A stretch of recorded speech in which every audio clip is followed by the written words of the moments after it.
John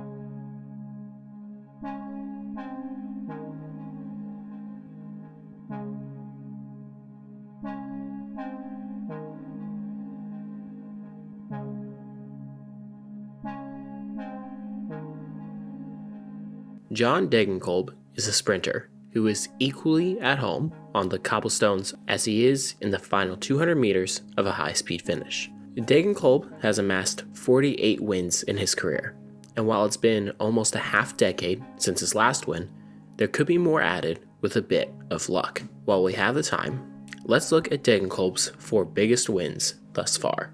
At the 2012 Volta a España, a then 21-year-old Degenkolb is one of 2 upcoming German sprinters on Argos Shimano. Degenkolb has been assigned to the Vuelta to see how he performs at his first Grand Tour.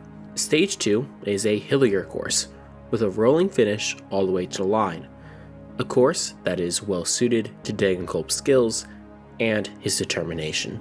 In the final few hundred meters here, Degenkolb's team lead out is mixing it up against the Orica Green Edge team and Radio Shack Nissan. But in the final 200 meters, it's Team Sky's Ben Swift who has the lead. And then Degenkolb comes around him on the right, absolutely smashing the pedals.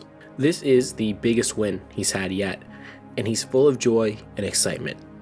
Degenkolb would win 4 more stages at this Vuelta alone, and he totaled 10 in his career. Milan-San Remo is a monument that provides an equal opportunity for many different types of riders to win, including the sprinters in the mold of Degenkolb.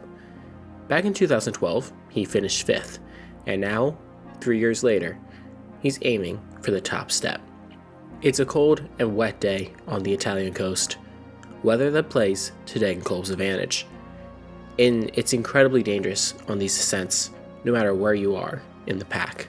At the base of the Poggio, where the race is almost always decided, Daniel Oss and Geraint Thomas hit the climb with an impressive 17-second lead, but Katusha is speeding behind them, sending up their strong sprinter, Alexander Kristoff. We can't see Degenkolb near the front, but we do see fellow contender Andre Greipel being dropped. The gap is already down to just 5 seconds. Thomas drops Oss, and back in the peloton, attacks are flying. Zdeněk Stybar, Philippe Gilbert, Peter Sagan, all chasing after Thomas, and he's caught as part of a reduced group on the descent. A crash here takes out Stybar and Gilbert, more competitors that won't be at the finish. By the final kilometer, there's over 20 in this front group, and in black, 10 riders deep, we finally see Degenkolb. He has no teammates with him, and will have to do this solo. He times the sprint within the last 100 meters, and at first, it looks like it's too late, like Kristoff has it in the bag. But Degenkolb's momentum is so much faster.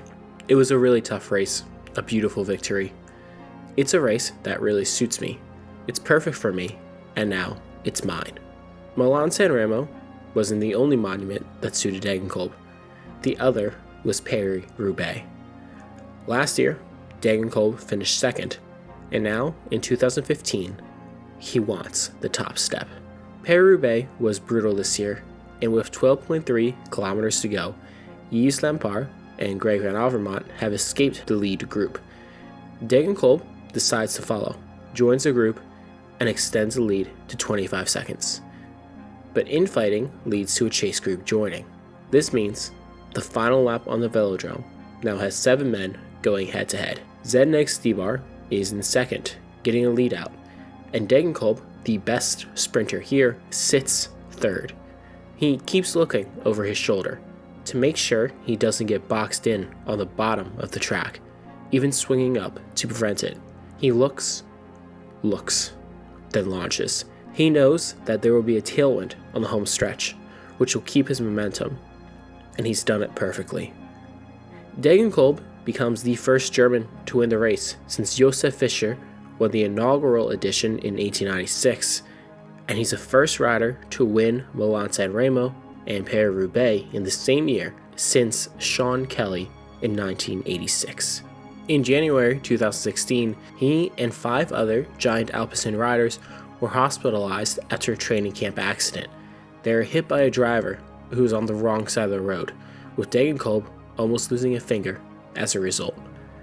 He would come back and keep racing, of course, but would he be the same? Up until the 2018 Tour de France, Degenkolb has finished in the top 10 at 16 different stages, but he has never won one.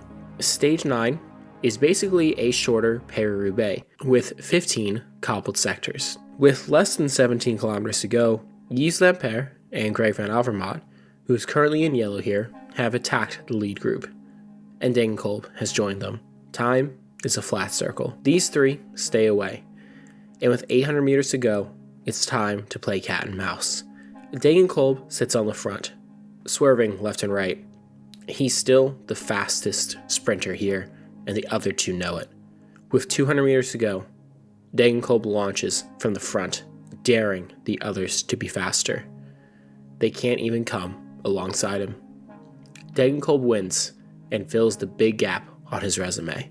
This is a very big victory, and I've been through a lot of things in the past. It was such a hard time, and I'm so happy to dedicate this victory to one of my best friends. He passed away last winter, and this was really something for him. Everybody said I'm done, and that after this accident I would never come back, and I said no, I'm not done. There's no way to make it more dramatic, more nice, more fantastic. I'm totally overwhelmed. Degenkolb is still racing for Team DSM, but these will, for now, remain his 4 biggest wins.